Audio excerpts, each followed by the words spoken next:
If you're an author, you most definitely have had people come up to you and say, I have a book idea, and for 10%, you can use my book idea. But is this something that they can actually do? Let's break it down with everybody's favorite IP and entertainment lawyer, Tony, as we find out more. My name is Tony Iliakostas. I'm an adjunct professor of entertainment law and IP at New York Law School, and I have an Instagram, YouTube, and TikTok account called The IP Professor that's dedicated to all things intellectual property.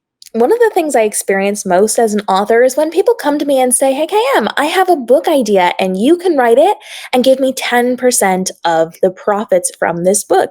So Tony, if somebody comes to me and says, I've got a book idea, you can have it and give me 10%, is that something that they can legally do?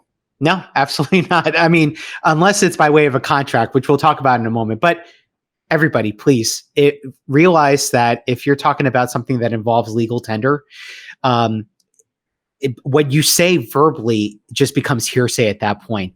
Let me just show you the proof of contracting and like the essence of like prizes and rewards and when money is involved.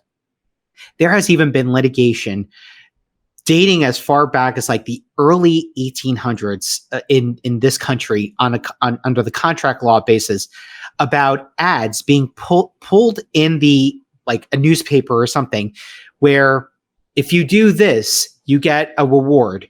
And there are people there were these lawsuits that would come about where people would say, oh, well, we really didn't mean that was going to be the reward, but you put it out there in writing and you made it reasonably available and quite visible to a lot of people. So in some way, you were creating a unilateral contract where you're affording a prize to someone to do something.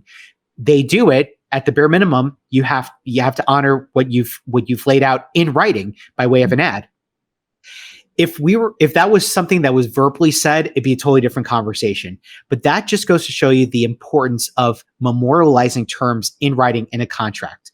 So if someone says, hey, I want to be paid 10%, I've got a great idea for a book. First of all, if KM or any other author could sit back and they could say, no, thanks. They could literally take your idea and run with it. And now you have nothing to look back on and enforce your rights on because ideas are never protected under copyright law, period. So, sucks to be you. But if you want to protect your rights and you want some type of financial stake in something, get a contract, have some type of verbiage that lays out that you are, let's say, providing some type of synopsis or some type of treatment of a book idea to an author.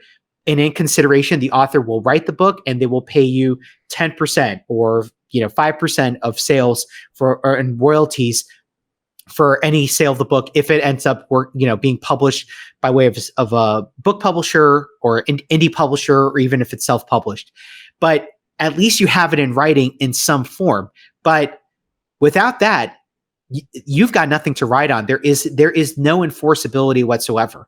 And like I said, it is very easy for you to come up to random authors, pitch an idea, and the author could totally flake you off, said, I'm not interested, and they can take your idea and run with it.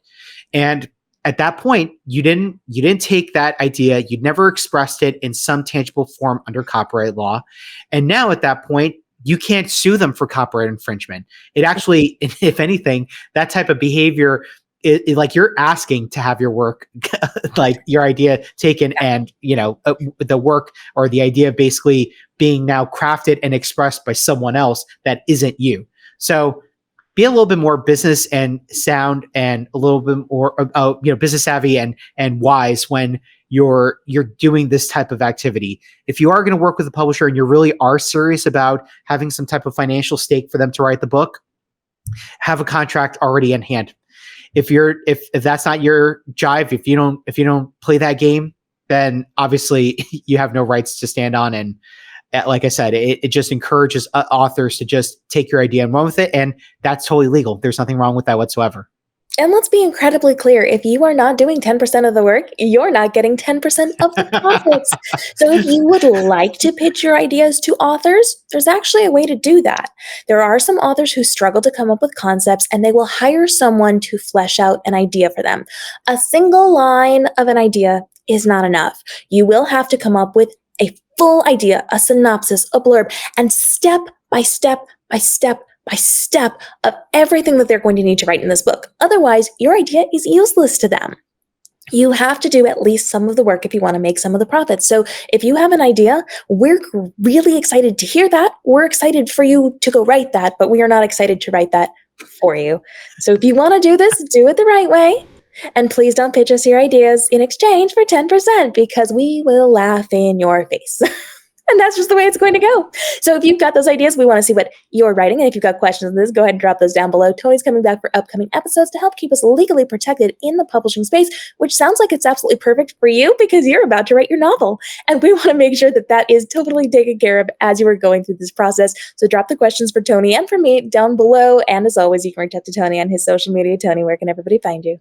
You can find me on Instagram, YouTube, and TikTok at the IP Professor. You can check out my entertainment law podcast called End Scene, with new episodes dropping every Friday on Apple Podcasts, Spotify, or wherever you listen to podcasts.